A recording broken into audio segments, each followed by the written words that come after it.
तारेवरची कसरत भाग 11. 13. वर्किंग वुमन आणि नातेसंबंध. आनंदानंतरची खरी सुरुवात. बाळाच्या जन्मानंतर संपूर्ण घर आनंदाने भरून गेलं होतं. सुमित्रा आजी झाल्या होत्या. माधव आजोबा झाल्याच्या आनंदात प्रत्येकाला मिठाई वाटत होते. रोहन तर स्वतःला सुपर अंकल म्हणवत होता आणि विहान तो अजूनही त्या छोट्याशा जीवाकडे पाहून हरवून जायचा. पण या सगळ्या आनंदाच्या मागे अन्विताच्या आयुष्यात एक नवीन संघर्ष सुरू झाला होता, जो कुणालाच दिसत नव्हता. हॉस्पिटलमधून घरी परतल्याचा दिवस होता. सगळ्यांनी फुलांनी आणि आरतीने बाळाचं स्वागत केलं. घरात उत्साहाचं वातावरण होतं, पण अन्विता मात्र खूप थकलेली होती. शारीरिक वेदना अजून कमी झाल्या नव्हत्या. रात्रीची अपुरी झोप, बाळाची सतत काळजी आणि अचानक आलेल्या नव्या जबाबदाऱ्या, सगळं काही खूप जड वाटत होतं. पहिल्या रात्री बाळ सतत रडत होतं. अन्विता त्याला शांत करण्याचा प्रयत्न करत होती. कधी दूध पाजत होती, कधी कुशीत घेत होती, कधी अंगाई गात होती, पण बाळ शांत होत नव्हतं. रात्रीचे 3 वाजले होते. विहानही जागा होता. तो मदत करत होता, पण अखेरीस अन्विताच्या डोळ्यातून अश्रू आले. मी काहीतरी चुकीचं करतेय का? तिने रडत विचारलं. का रडतंय हे? विहान तिच्या शेजारी बसला. अगं, तू आई आहेस, जादूगर नाही. ती त्याच्याकडे पाहत राहिली. प्रत्येक गोष्ट पहिल्याच दिवशी जमते असं नाही. पण अन्विताच्या मनात अपराधीपणाची भावना निर्माण झाली होती. 9 महिने ती बाळासाठी झटली होती आणि आता तिला वाटत होतं की ती चांगली आई नाही. दुसऱ्या दिवशी सकाळी सुमित्रांनी तिचा थकलेला चेहरा पाहिला. त्या तिच्या जवळ बसल्या. काल झोप झाली नाही ना? अन्विता शांतपणे मान हलवली. सुमित्रा हसल्या. जेव्हा विहान झाला होता ना, तो तर रात्रभर जागायचा. मी अनेकदा रडले आहे. अन्विता आश्चर्याने त्यांच्याकडे पाहू लागली. तुम्ही? हो, आई असली म्हणून ती थकत नाही असं नाही. हे शब्द ऐकून तिच्या डोळ्यात पाणी आलं, कारण पहिल्यांदाच कुणीतरी तिच्या थकव्याला समजून घेत होतं. दिवस पुढे जात होते, पण अन्विताची झोप कमी होत होती. तिचं शरीर थकत होतं. कधी कधी ती कारण नसताना रडायची, कधी स्वतःवरच चिडायची, कधी आरशात स्वतःकडे पाहून शांत बसून राहायची. एका संध्याकाळी विहानने तिला बाल्कनीमध्ये एकटी बसलेली पाहिली. काय झालं? ती काही क्षण शांत राहिली, मग हळू आवाजात म्हणाली, मला माझी जुनी अन्विता आठवते. विहान तिच्या जवळ बसला. ती कुठे गेली आहे माहीत नाही. आता मी फक्त आई आहे. पूर्वीसारखी करिअर वुमन नाही, पूर्वीसारखी स्वतंत्र नाही. विहानने तिचा हात हातात घेतला. तू अजूनही तीच आहेस. फरक फक्त एवढाच की आता तुझ्या आयुष्यात एक नवीन भूमिका आली आहे. त्या रात्री अन्विताने डायरी उघडली. कित्येक दिवसांनी. प्रिय बाळा, आज तू माझ्या कुशीत झोपला आहेस आणि मी तुला पाहत आहे. सगळे म्हणतात आई होणं खूप सुंदर असतं, पण कुणी सांगत नाही की त्यात किती थकवा असतो, किती भीती असते, किती अश्रू असतात. पण तरीही तुझ्या एका छोट्याशा हास्यासाठी मी हे सगळं पुन्हा पुन्हा सहन करेन. डायरी बंद करताना तिच्या डोळ्यात अश्रू होते, पण त्या अश्रूंमध्ये प्रेमही होतं, कारण आईपणाचा खरा प्रवास आता सुरू झाला होता. न बोललेलं दुःख. बाळाला घरी घेऊन 3 आठवडे झाले होते. हळूहळू सगळ्यांची दिनचर्या बदलत होती. बाळाच्या रडण्याच्या वेळेनुसार घर जागं व्हायचं. त्याच्या झोपेनुसार सगळे हळू आवाजात बोलायचे आणि त्याच्या एका हास्यासाठी सगळे काहीही करायला तयार असायचे. पण या आनंदाच्या वातावरणात अन्विताच्या मनात एक वेगळंच वादळ सुरू होतं. ते तिने अजून कुणालाच सांगितलं नव्हतं. त्या दिवशी सकाळी ती बाळाला झोपत होती. बाळ शांत झोपलं होतं, पण तिच्या डोळ्यात मात्र अश्रू होते. कारण नसताना अचानक ती स्वतःलाच विचारत होती, मी एवढे दुःखी का वाटते? सगळं तर चांगलं आहे. बाळ निरोगी आहे, विहान सोबत आहे, घरचे प्रेम करतात, मग मी का रडते आहे? दुपारी तिची कॉलेजची मैत्रीण सायली भेटायला आली. तिने अन्विताला पाहिलं आणि लगेच काहीतरी वेगळं जाणवलं. तू ठीक आहेस ना? अन्विता हसली. हो, पण ते हसू खोटं होतं. सायली गेल्यावर ती आरशासमोर उभी राहिली. तिने स्वतःकडे पाहिले. डोळे सुजलेले, थकलेला चेहरा, अस्ताव्यस्त केस. क्षणभर तिला स्वतःचीच ओळख पटली नाही. ही मी आहे? तिच्या मनात प्रश्न आला. ज्या अन्विताला स्वतःचा आत्मविश्वास, अभिमान वाटायचा, ती आज स्वतःपासूनच दूर गेल्यासारखी वाटत होती. त्या रात्री बाळ पुन्हा रडत होतं. अन्विता त्याला शांत करत होती. पण अचानक तिचा संयम तुटला. ती मोठ्याने रडू लागली. मला नाही जमत, मला खरंच नाही जमत. विहान दचकला. त्याने लगेच बाळाला घेतलं आणि अन्विताजवळ बसला. अन्विता, ती रडतच होती. मी खूप थकले विहान, खूप. मला झोप नाही, मला स्वतःसाठी वेळ नाही आणि मला स्वतःच हरवल्यासारखं वाटतंय. पहिल्यांदाच तिने मनातलं सगळं बाहेर काढलं. महिन्यांपासून साचलेलं दुःख, भीती, एकटेपणा, सगळं. विहान शांतपणे ऐकत होता. त्याने तिला थांबवलं नाही, समजावण्याचा प्रयत्न केला नाही, फक्त ऐकत राहिला. ती शांत झाल्यावर तो म्हणाला, तू एकटी नाहीस आणि तुला सगळं एकटीने करायची गरजच नाही. दुसऱ्या दिवशी विहानने डॉक्टरांची अपॉइंटमेंट घेतली. अन्विता आधी तयार नव्हती. मी वेडी नाहीये, ती चिडून म्हणाली. विहानने प्रेमाने तिचा हात धरला.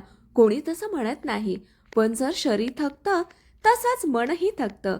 डॉक्टरांशी बोलल्यानंतर अन्विताला पहिल्यांदाच समजलं की अनेक नव्या आईंना अशाच भावना येतात. थकवा, रिकामेपणा, रडू येणं, स्वतःला हरवल्यासारखं वाटणं. हे तिचं अपयश नव्हतं. घरी परतताना ती खिडकीबाहेर पाहत होती. खूप दिवसांनी तिच्या मनावरचं एक ओझं हलकं झालं होतं. कारण तिला तिच्या भावनांना नाव मिळालं होतं. त्या रात्री डायरीत तिने लिहिलं, प्रिय बाळा, आज मी एक गोष्ट शिकले. मजबूत असणं म्हणजे कधीच न रडणं नाही. मजबूत असणं म्हणजे गरज पडल्यावर मदत मागण्याचं धैर्य असणं. आज मी पहिल्यांदा माझ्या वेदना मान्य केल्या आणि कदाचित हीच माझ्या बऱ्या होण्याची सुरुवात आहे. डायरी बंद करताना तिच्या चेहऱ्यावर थोडंसं हसू होतं, कारण अंधार अजून पूर्ण गेला नव्हता. पण आता तिला दूरवर प्रकाश दिसू लागला होता. स्वतःकडे परत जाण्याचा प्रवास. डॉक्टरांना भेटून आल्यापासून अन्विताच्या मनात थोडा बदल जाणवत होता. तिच्या समस्या संपल्या नव्हत्या. बाळ अजूनही रात्री उठायचं, झोप अजूनही अपुरीच होती, शरीर अजूनही थकलं होतं. पण एक फरक झाला होता. आता ती स्वतःला दोष देत नव्हती. सकाळी बाळ झोपलं होतं. खूप दिवसांनी घरात थोडी शांतता होती. अन्विता खिडकीजवळ बसली होती. हातात चहाचा कप होता. अचानक तिची नजर टेबलावर ठेवलेल्या जुन्या डायरीवर गेली. तीच डायरी ज्यात तिने तिची स्वप्न लिहिली होती. Career goals, future plans, promotion, leadership role. तिने हळूच ती डायरी उघडली. काही पानावर तिची स्वप्न होती, काही पानावर तिचे अश्रू आणि शेवटच्या पानावर बाळासाठी लिहिलेली पत्र. क्षणभर तिच्या चेहऱ्यावर हसू उमटलं. तेवढ्यात सुमित्रा तिथे आल्या. काय बघतेस? जुनी डायरी. सुमित्रा तिच्या शेजारी बसल्या. जुनी अन्विता भेटली का? अन्विता हसली थोडी थोडी. सुमित्रा तिच्याकडे पाहत म्हणाल्या, एक गोष्ट सांगू? हो, आई झाल्यावर स्त्री बदलते, पण ती संपत नाही. अन्विता त्यांच्या शब्दाकडे लक्ष देऊन ऐकत होती. तुझी स्वप्न अजूनही तुझीच आहेत, फक्त त्यांच्यासोबत आता एक नवीन स्वप्न आलं आहे, तुझं बाळ. हे ऐकून अन्विताच्या डोळ्यात चमक आली. त्या दिवशी दुपारी तिने पहिल्यांदाच लॅपटॉप उघडला. काम करण्यासाठी नाही, फक्त तिचे जुने प्रोजेक्ट्स पाहण्यासाठी. प्रेझेंटेशन स्लाइड्स पाहताना तिच्या चेहऱ्यावर आत्मविश्वास परत दिसू लागला. इतक्यात HR कडून मेल आला. Hope you are doing well. Looking forward to welcoming you back after maternity leave. फक्त एक छोटा मेल, पण तो वाचून तिच्या मनात एक वेगळीच ऊर्जा निर्माण झाली. ती आता फक्त आई नव्हती, ती अजूनही तीच हुशार, मेहनती आणि कर्तृत्ववान अन्विता होती. सायंकाळी विहान घरी आला. त्याने पाहिलं अन्विता अनेक दिवसानंतर मनापासून हसत होती. आज काय स्पेशल? तो म्हणाला. अन्विता हसली. आज मी स्वतःला पुन्हा भेटले. विहान तिच्या शेजारी बसला. आणि कशी आहे ती? थोडी थकलेली, थोडी भावूक, पण खूप मजबूत. दोघेही हसू लागले. रात्री बाळ तिच्या कुशीत झोपलं होतं. ती त्याच्या छोट्या चेहऱ्याकडे पाहत होती आणि तिला अचानक जाणवलं, या छोट्या जीवामुळे तिने काही गमावलं नाही, उलट तिला स्वतःची नवी ओळख मिळाली होती. तिने डायरी उघडली. प्रिय बाळा, काही दिवसांपूर्वी मला वाटत होतं की मी स्वतःला हरवून बसले आहे, पण आज मला समजलं, जीवनातल्या प्रत्येक नव्या भूमिकेसोबत आपण बदलतो, पण आपलं खरं अस्तित्व कधीच हरवत नाही. आज मी पुन्हा माझी स्वप्न पाहिली आणि यावेळी त्या स्वप्नांमध्ये तूही आहेस. डायरी बंद करताना तिच्या चेहऱ्यावर समाधान होतं, कारण अनेक दिवसांच्या अंधारानंतर ती स्वतःकडे परत जाण्याचा मार्ग शोधू लागली होती. नव्या अन्विताचा जन्म.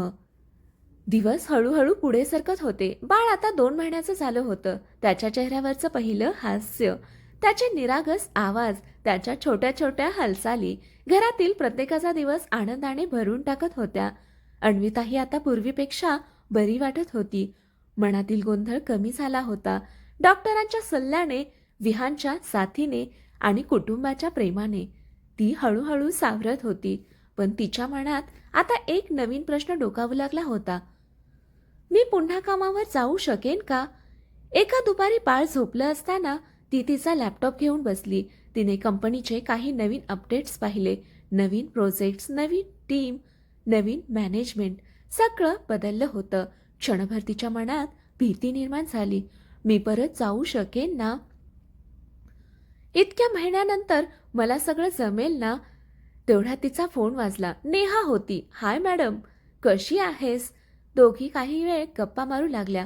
मग नेहा अचानक म्हणाली, ऑफिसमध्ये सगळे तुझी वाट पाहत आहेत. अन्विता हसली.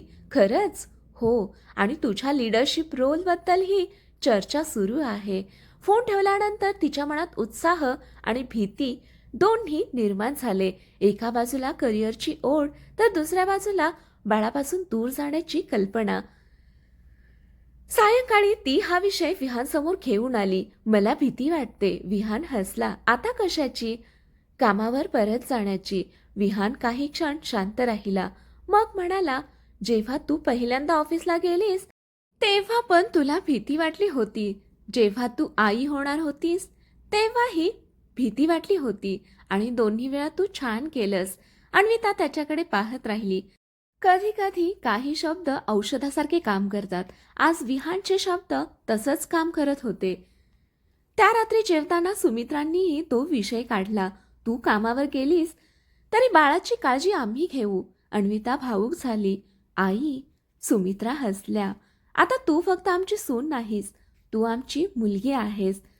त्या शब्दांनी अन्विताचे डोळे पाणावले, कारण ज्या नात्यात एकेकाळी टोमणे होते तिथे आज निस्वार्थ प्रेम होतं. रात्री ती बाळाला कुशीत घेऊन बसली होती. बाळ तिच्या बोटाला धरून शांत झोपलं होतं. तिने त्याच्याकडे पाहिलं आणि हसली. तुझी आई थोडी घाबरते आहे रे, पण तुझ्यासाठी आणि स्वतःसाठी पुन्हा उभी राहणार आहे. तिने डायरी उघडली. प्रिय बाळा, आज मला जाणवलं की आयुष्य सतत बदलत राहतं. काल मी फक्त करिअरचा विचार करत होते, नंतर फक्त तुझा. पण आता मला समजलं आहे की दोन्ही एकत्र जगता येतात. आई असणं आणि स्वतःची स्वप्न जपणं या 2 वेगळ्या गोष्टी नाहीत. त्या एकाच स्त्रीच्या 2 सुंदर ओळखी आहेत. डायरी बंद करताना तिच्या चेहऱ्यावर आत्मविश्वास झळकत होता, कारण आज पुन्हा एकदा एका नव्या अन्विताचा जन्म झाला होता. ती फक्त आई नव्हती, ती फक्त करिअर वुमनही नव्हती. ती या दोन्ही गोष्टी सुंदरपणे सांभाळणारी एक मजबूत स्त्री होती. कथा इथपर्यंत आवडली असेल तर कथेला लाईक करा, शेअर करा, कॉमेंट करा आणि आपल्याला चॅनेलला सबस्क्राईब करा. इथून पुढची कथा पाहू पुढील भागामध्ये. कथा वाचल्याबद्दल आणि ऐकल्याबद्दल धन्यवाद.